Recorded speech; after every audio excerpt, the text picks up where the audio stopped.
The ceremonial blade pressed against Marcus Cole's throat, and he didn't flinch. 300 Velithari nobles watched in absolute silence as High Commander Sirith held the obsidian edge steady, waiting for the human to break. Marcus kept his eyes forward, fixed on the empty throne at the far end of the crystalline hall, refusing to give them the satisfaction. "You dare petition for sanctuary," Sirith hissed, his silver-scaled face inches from Marcus's, "when your species cannot even hold a single colony world." "With respect, Commander," Marcus said quietly, "we held Kepler-7 for 6 years. Against the Dominion. We only lost it because no one answered our distress calls." A murmur rippled through the assembly. Sirath's grip tightened on the blade. Insolence. Truth. Thigh. The blade drew a thin line of blood. Marcus didn't move. He'd survived the fall of Kepler-7. He'd watched his wife burn with the colony. He'd drifted for 3 months in a damaged escape pod before a Velithari patrol found him. Death didn't scare him anymore. Nothing did. Enough. The voice cut through the hall like winter wind. Every Velithari dropped to one knee instantly, including Sirith. Marcus remained standing. He didn't know the protocol, and frankly he was too exhausted to care. Queen Velithra descended from a side passage he hadn't noticed. She moved like something between a dancer and a predator, her pale blue skin luminescent under the crystal lights, her ceremonial robes trailing behind her like liquid shadow. She was tall, nearly 7 feet, with features that were almost human, but sharper, more angular, as if someone had tried to carve a human woman from ice and starlight. She stopped 3 paces from Marcus and studied him with eyes that held no warmth. "You are bleeding on my floor, human. Apologies, Your Majesty. I didn't bring the blade." Something flickered across her face. Surprise, perhaps, or irritation. The nobles held their breath. "You do not kneel." "I don't know how your people kneel. I'd rather stand and show respect than kneel and show ignorance." Silence stretched between them. Then Velithra turned to Sirith, still prostrate on the ground. "Rise, Commander. Explain why you've drawn blood in my hall without my permission." Sirith stood, his scales flushing darker. "The human demanded sanctuary, my queen. He has nothing to offer. No fleet, no resources, no connections. He is worthless." "I didn't demand," Marcus said. "I asked." "There's a difference." Velithra's gaze returned to him. "And what would you offer for sanctuary, human? What do you have?" Marcus considered the question. He had nothing. His ship was scrap. His people were scattered refugees across a dozen systems. His wife was ash. His homeworld was 3 generations of faster-than-light travel away and wanted nothing to do with the colonies. "Labor," he said finally. "I can work. I'm an engineer. I can fix things." Laughter erupted from the nobles. Low, cruel, dismissive. Sirath's smile showed too many teeth. "We have machines for labor, human. We have engineers born to castes higher than your entire species." "Then I have nothing," Marcus said, "but I'm asking anyway." Velithra raised one hand, and the laughter stopped instantly. "Leave us." Sirath's eyes widened. "My queen, protocol demands. Leave us." The command left no room for argument. The nobles filed out in rigid formation, Sirith last, his gaze promising violence when they met again. The great doors sealed with a sound like a tomb closing. Velithra circled Marcus slowly, studying him from every angle. He stood still, letting her look. "You are not afraid," she said finally. "No, why? I've already lost everything, Your Majesty. Fear requires something left to lose." She stopped in front of him, close enough that he could see the subtle patterns in her skin, like frost forming on glass. "My advisors will demand I execute you for the insult you've shown today. Probably, you're not going to apologize, For what? Telling the truth. Standing when I didn't know to kneel. Bleeding on your floor. He shook his head. I'll apologize for genuine offenses, but I won't apologize for existing. Velithra was silent for a long moment. When she spoke, her voice was barely above a whisper. I'm coming to your room tonight. Marcus's heart stopped. What? You will be given quarters in the eastern wing. Basic accommodations. Tonight, after the third moon rises, I will come to you. We will speak privately. Her expression gave nothing away. Tell no one. If you do, I will deny it, and you will be executed for slander against the crown. Why? Marcus managed. Because you are the first person in 11 years to stand in my presence and speak without calculating advantage. She turned away, robes sweeping across the blood-stained floor. Do not mistake this for affection, human. I am curious. Nothing more. The doors opened. Guards entered to escort him away. As Marcus was led from the hall, he caught one last glimpse of the queen standing alone before her empty throne, and for just a moment he thought he saw something in her posture that he recognized. Loneliness. The quarters were sparse. A bed, a table, a window overlooking an alien garden of crystalline plants. Marcus sat on the edge of the bed and waited, unsure if he was anticipating an interrogation, an assassination, or something stranger. The third moon rose, casting blue-white light across the room.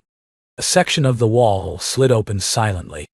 Velithra stepped through, alone, wearing simpler robes than before. Without the ceremonial weight, she looked smaller, more real. You're actually here, Marcus said. You doubted me. I considered the possibility that this was an elaborate test to see if I'd try to escape. The corner of her mouth twitched, not quite a smile. And if it were, then I'd fail it, because I have nowhere to go. She moved to the window, looking out at the garden. In the moonlight, the crystalline plants sang softly, a sound like distant wind chimes. How did your wife die? The question hit him like a blade. Marcus took a breath. When the Dominion broke through our orbital defense, they didn't invade. They just burned everything from orbit. She was in the agricultural sector, trying to coordinate evacuations. I was in the engine room of the last transport, trying to keep it running long enough to break atmosphere. He stared at his hands. I got out. She didn't. Do you blame yourself? Every day? Velithra turned from the window. Among my people, survivors of great loss are considered cursed, touched by ending. To associate with them is to invite misfortune. So I'm bad luck on top of being worthless. According to tradition, yes. And you're here anyway. She sat in the single chair, studying him. My consort died 11 years ago. A plague that swept through the noble houses. I survived. He did not. Her voice was flat, practiced, as if she'd said these words many times. Since then, I am considered cursed. The nobles tolerate me because I am competent and the succession is complex. But no one touches me. No one stands close. No one speaks to me without calculation. Until me. Until you. A human with nothing to lose who doesn't know our superstitions. She leaned back. It is.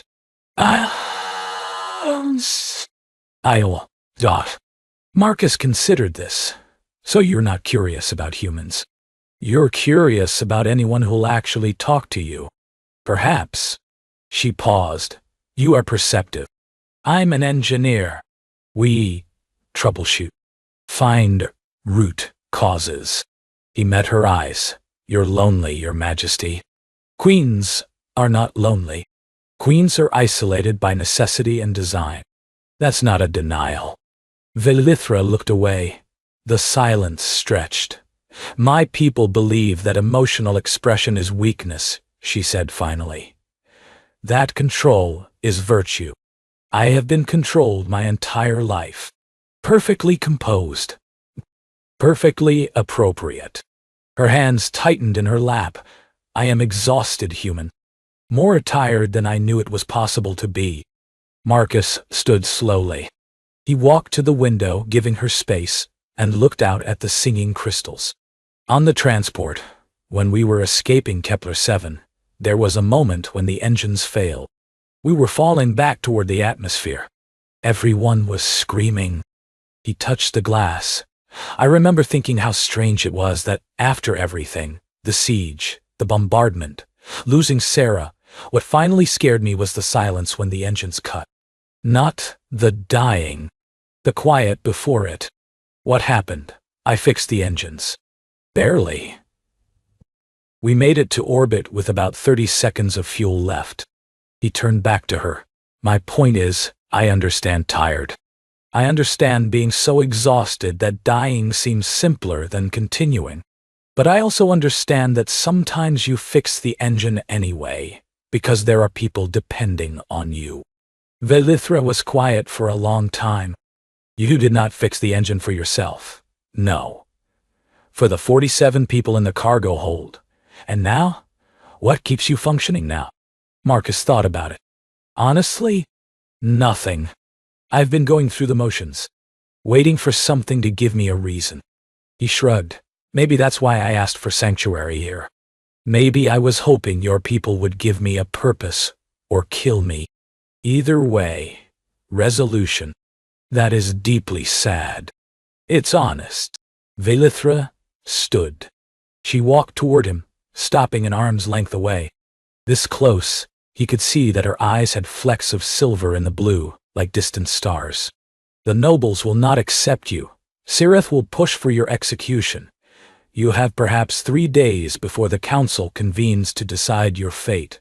I figured I could intervene, grant you protection under the crown. She paused. It would cost me politically. They would see it as weakness. Sentiment. A cursed queen protecting a cursed human. Then don't. I'm not worth a political crisis. That is for me to decide, not you. Her voice sharpened. Do not make the mistake of valuing yourself through their eyes, human. You asked for sanctuary without leverage, stood without kneeling, and bled without flinching.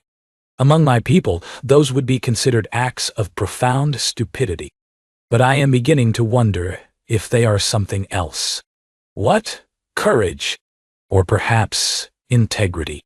I am not certain we have words for it. She moved past him toward the hidden door. Tomorrow you will be summoned to serve in the engineering caste as a provisional laborer. It is beneath your skills, but it will keep you alive while I determine what to do with you. Thank you. She paused at the threshold. Do not thank me yet, Marcus Cole. I have not decided if you are useful or merely interesting. The difference matters considerably to your survival. The door slid closed behind her. Marcus sat back on the bed and stared at the ceiling for a long time, trying to understand what had just happened. A queen had come to his room, shared her loneliness, and offered him a temporary stay of execution. For the first time in months, he felt something other than emptiness. He wasn't sure what to call it, but it felt dangerously close to hope. The engineering caste worked in the lowest levels of the palace complex, where the great machines that powered the Velithari capital hummed in eternal rhythm. Marcus was assigned to maintenance, cleaning filtration systems, replacing worn components, carrying tools for the actual engineers. It was degrading. It was exhausting. It was exactly what he'd asked for. The other workers ignored him. Not with hostility, but with the complete indifference reserved for things beneath notice. He was furniture. Background. Invisible. He found he didn't mind. 3 weeks passed. Marcus learned the rhythms of the palace, the unspoken hierarchies, the way information flowed through the caste system like water through channels. He learned which supervisors were fair and which were cruel, which sections were well maintained, and which were held together by luck and improvisation. And he learned that the Queen's systems were failing. The power regulation in the Eastern Wing, her wing, was unstable. Minor fluctuations, barely noticeable, but Marcus recognized the pattern. He'd seen it before, on Kepler 7, in the months before the infrastructure collapse that had weakened their defenses. He filed a report through proper channels. It disappeared. He filed another. Same result. On the fourth week, he broke protocol. The Queen's private garden was forbidden to all but her personal staff. Marcus slipped through a maintenance access during the third shift, when the guards changed rotations and found her among the singing crystals. She was sitting on a bench, alone, still dressed in formal robes from some ceremony. She looked exhausted. "You should not be here," she said without turning. "The power regulation in your wing is failing. I filed reports. They're being ignored." Now she turned. "You risked execution to tell me about engineering problems. I risked execution because someone's deliberately burying the reports, and that means someone wants your systems to fail. That's not an engineering problem. That's a threat." Velithra was silent for a long moment. "Show me." They moved through the maintenance corridors together, the Queen following a human laborer through the guts of her own palace. Marcus showed her the readings, the patterns, the signs of deliberate neglect disguised as wear. "Sireth controls the Engineering Oversight Committee," Velithra said quietly. "I know. You're suggesting he's trying to kill me. I'm suggesting the evidence points that direction. What you do with it is above my pay grade." She touched one of the degraded components, her expression unreadable. "If I accuse him without proof, he'll claim I'm paranoid, cursed, unfit." She pulled her hand back. "If I do nothing, eventually something will fail catastrophically. There's a third option, which is, fix it quietly. Document everything. Build a case." Marcus met her eyes. "I can do the repairs myself, off schedule. No one notices, maintenance workers. By the time he realizes the sabotage isn't working, you'll have evidence of what he was trying to do. That would take months. I'm not going anywhere." Velithra studied him. "You would do this. For a queen who has offered you only provisional survival. I do it because it's the right thing to do." He paused. "And because you talk to me like a person, not a piece of furniture. That's worth something. Among my people, it would be worth nothing. Good thing I'm not your people."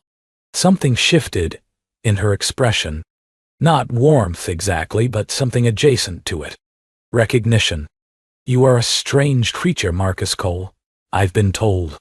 She reached out and touched his hand. Brief, featherlight, barely contact at all. But among a people who believed touch transferred curse and fortune alike, it was profound. "Begin the repairs," she said.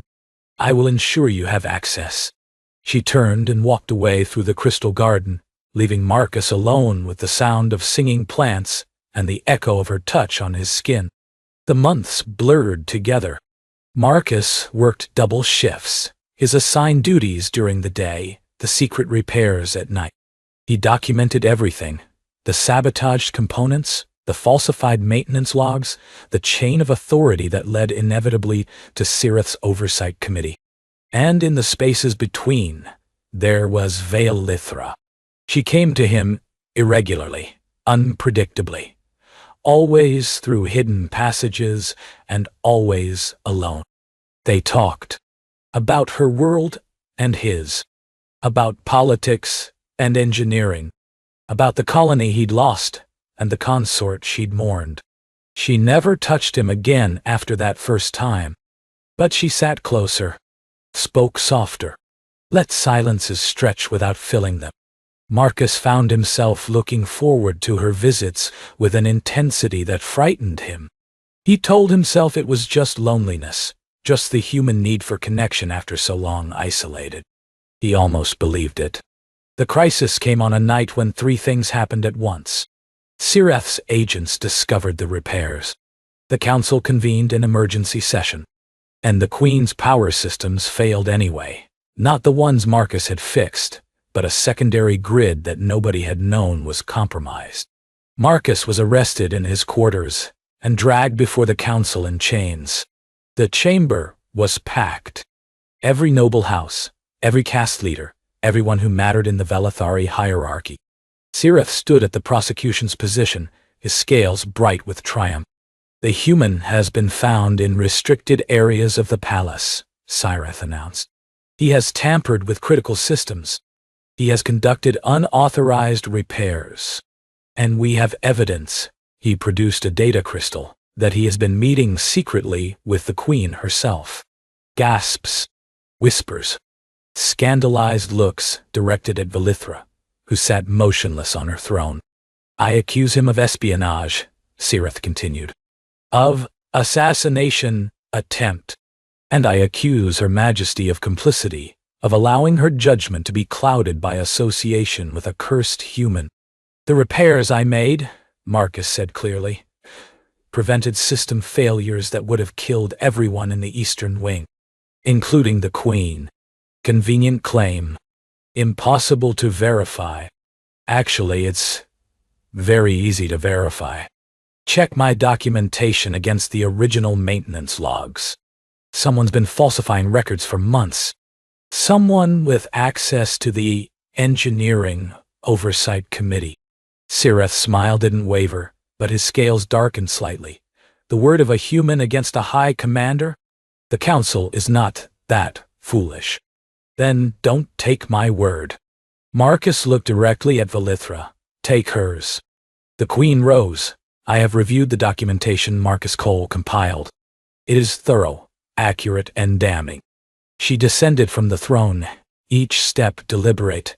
It shows a pattern of deliberate sabotage beginning 3 months after my consort's death. It shows falsified inspections, ignored warnings, and a systematic effort to create conditions in which my death would appear accidental. Sirith's composure cracked. Your Majesty, you cannot possibly believe. I believe evidence, Commander. I believe documentation. I believe the testimony of a man who had nothing to gain and everything to lose by coming forward. She stopped at the center of the chamber. I believe that you have been planning my assassination for 11 years, waiting for the right moment, the right method, the right scapegoat. This is madness. The curse has taken her mind. There is no curse. Velithra's voice rang through the chamber. There is only grief and isolation, and the cruelty of those who use superstition to justify abandonment. She turned to face the assembly. I have been alone for 11 years, untouched, unheard, unseen as anything but a symbol. And in that loneliness, I nearly missed the threat growing in my own court. She looked at Marcus, still in chains, still bleeding from where the guards had been rough. This human saw me. Not the crown. Not the curse. Me. He risked his life to protect mine, not because I commanded it, not because he sought reward, but because— She paused, seeming to search for words. Because he believed it was right. Because he has more integrity in his smallest act than this entire court has shown in 11 years. Your Majesty, Sirith's voice was desperate now. You cannot elevate a human above. I can do whatever I choose. I am the queen. She gestured and her personal guards moved forward. Sirith was seized before he could react. High Commander Sirith, you are stripped of rank and title. You will be confined pending full investigation. If the evidence supports the charges, and I believe it will, you will face execution for treason. As Sirith was dragged away, screaming protests that echoed off the crystal walls, Velithra walked to where Marcus knelt. Release him. The chains fell away. Marcus stood slowly, every muscle aching. You saved me, Velithra said quietly, so only he could hear. Again, I just showed you what was there. You saved yourself. Perhaps. She reached up and touched his face, in full view of the assembled court, in full violation of every tradition that had kept her isolated. Perhaps that is what I needed. Someone to show me I was worth saving. The nobles stared in shock, some in horror, a few, perhaps those who had also chafed under Sirith's influence, with something that might have been approval. This will cause problems, Marcus murmured. Yes, they'll say you've lost your mind, that the curse has taken you, that you're not fit to rule. Some will. She lowered her hand but didn't step back. Others will see a queen who refused to die quietly, who found an ally in an unexpected place, who chose connection over isolation. And what do you see? Velithra was quiet for a moment. I see a beginning, she said finally. I see possibility. I see, she hesitated, I see someone I would like to know better. Someone I would like to stand beside me, not as servant or tool, but as... She trailed off, uncertain.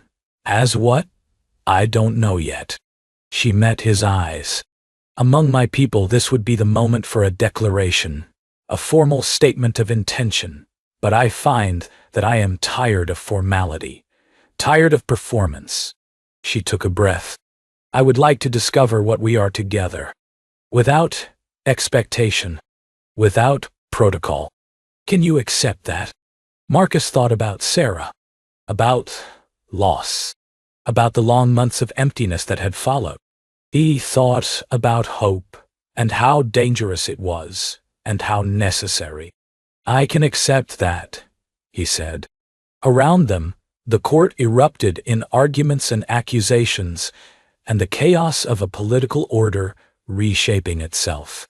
Guards escorted stunned nobles. Advisors scrambled to understand the new reality.